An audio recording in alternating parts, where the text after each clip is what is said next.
नमस्कार दोस्तों, स्वागत है आप सभी का BR स्टडी क्लब में। दोस्तों, आज हम पढ़ेंगे संविधान के स्रोत। पिछली वीडियो में हमने पढ़ा था संविधान सभा। अगर आप उस वीडियो को नहीं देखे हैं तो प्ले लिस्ट में जाकर देख सकते हैं। आज हम पढ़ेंगे संविधान के स्रोत। इस चैप्टर को पढ़ना इसलिए ज़रूरी है क्योंकि बहुत सारे एग्ज़ाम में यहाँ से क्वेश्चन बनते हैं। तो चलिए शुरुआत करते हैं। सबसे पहले हम पढ़ेंगे दुनिया भर के संविधान को बारीकी से परखने के बाद बाबा साहेब भीमराव अंबेडकर ने भारतीय संविधान का मसौदा तैयार किया, जिसमें भारतीय संविधान के अनेक देशी और विदेशी स्रोत हैं। देशी स्रोत जिसे हम आंतरिक स्रोत भी कह सकते हैं। उसके बाद हम पढ़ेंगे विदेशी स्रोत जिसे हम बाहरी स्रोत भी कह सकते हैं। तो देशी स्रोत के अंतर्गत सबसे पहले हम पढ़ेंगे भारतीय संविधान पर सबसे अधिक प्रभाव भारत शासन अधिनियम 1935 का है।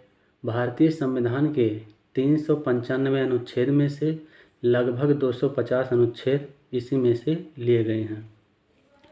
ज़्यादा तो हम नहीं पढ़ेंगे, लेकिन उदाहरण के तौर पर हम 2-3 याद कर सकते हैं। जैसे न्यायपालिका की व्यवस्था, जिसके अंतर्गत supreme court, high court, district court आदि आते हैं। उसके बाद देखेंगे हम कैग, जो हमारे संविधान में अनुच्छेद 148 के तहत दिया गया है। उसके बाद हम पढ़ेंगे लोक सेवा आयोग। उसके बाद हम देखेंगे कौन कौन से देश शामिल हैं जो हमारे संविधान में विदेशी स्रोत के तौर पर लिए गए हैं, कौन कौन से देश से लिया गया है। तो इसमें पहला है ब्रिटेन, दूसरा है अमेरिका, तीसरा है ऑस्ट्रेलिया, चौथा है आयरलैंड, पाँचवा है जर्मनी, छठा है कनाडा, सातवां दक्षिण अफ्रीका, आठवां रूस, नौवां जापान। तो कुछ लोगों ने कहा भारतीय संविधान विदेशी फलों की टोकरी है, और कुछ लोगों ने कहा भारत का संविधान उधारों का थैला है। तो इस पर भीमराव अंबेडकर जी ने कहा संविधान के मूल विचारों पर किसी देश का पेटेंट नहीं है, इसमें से अच्छे विचार को लिया जा सकता है। किसने कहा? डॉक्टर भीमराव अंबेडकर ने। इस लाइन को आप लोग ज़रूर लिख लेंगे क्योंकि यह क्वेश्चन हर एग्ज़ाम में पूछा जाता है। उसके बाद हम देखेंगे भारतीय संविधान के विदेशी स्रोत। तो सबसे पहले इसमें है ब्रिटेन। ब्रिटेन से संसदीय प्रणाली, मंत्रिमंडल की व्यवस्था, एकल नागरिकता, संसदीय विशेषाधिकार, विधि का शासन। उसके बाद है अमेरिका। तो अमेरिका के संविधान से मौलिक अधिकार, निर्वाचित राष्ट्रपति और जो महाभियोग प्रक्रिया द्वारा हटाया जा सकता है, महाभियोग की प्रक्रिया भी अमेरिका से लिया गया है, जो कि आर्टिकल 61 के तहत। उसके बाद है उपराष्ट्रपति का पद। उसके बाद है न्यायालय की व्यवस्था। उसके बाद हम देखेंगे आयरलैंड के संविधान से क्या क्या लिया गया है। तो इसमें पहला है नीति निर्देशक तत्व। ये बहुत बार एग्जाम में पूछा जाता है, इसको आप लोग नोट कर सकते हैं। उसके बाद है राष्ट्रपति द्वारा सदस्यों का मनोनीत करना। जो राज्यसभा में 12 सदस्यों को मनोनीत करता है, इसकी प्रक्रिया भी आयरलैंड से ली गई है।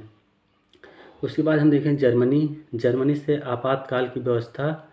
जब आपातकाल लगता है तो जो मूल अधिकार हैं, इनका समाप्त होना ही जर्मनी से लिया गया है। उसके बाद है कनाडा। तो कनाडा से संघात्मक व्यवस्था, शक्तियों का विभाजन। जो केंद्र सरकार और राज्य सरकार में शक्तियों का विभाजन होता है, तो जो अवशिष्ट शक्तियाँ होती हैं उन्हें केंद्र के पास भेज दिया जाता है, उस पर राज्य सरकार का हक नहीं होता है। उसके बाद है जापान। तो जापान से विधि द्वारा स्थापित प्रक्रिया।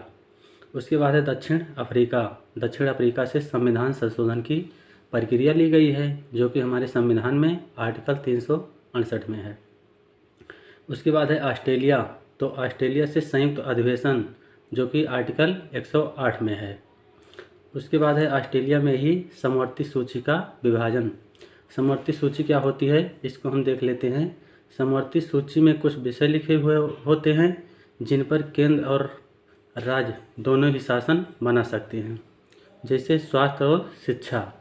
उसके बाद है फ्रांस से समानता, स्वतंत्रता और बंधुत्व 3 शब्द लिए गए हैं, और एक शब्द है गणतंत्र, ये भी वहीं से लिया गया है।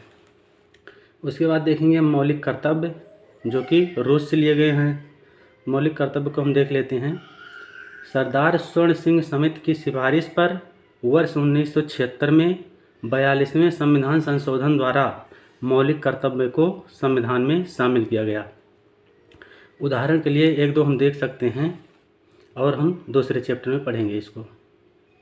इसमें पहला है संविधान का पालन करें और उसके आदर्शों, संस्थाओं, राष्ट्रध्वज, राष्ट्रीय गान का आदर करें। दूसरा है सार्वजनिक संपत्ति की सुरक्षा करें और हिंसा से दूर रहें। तीसरा है भारत की संप्रभुता, एकता और अखंडता की रक्षा करें। Thank you.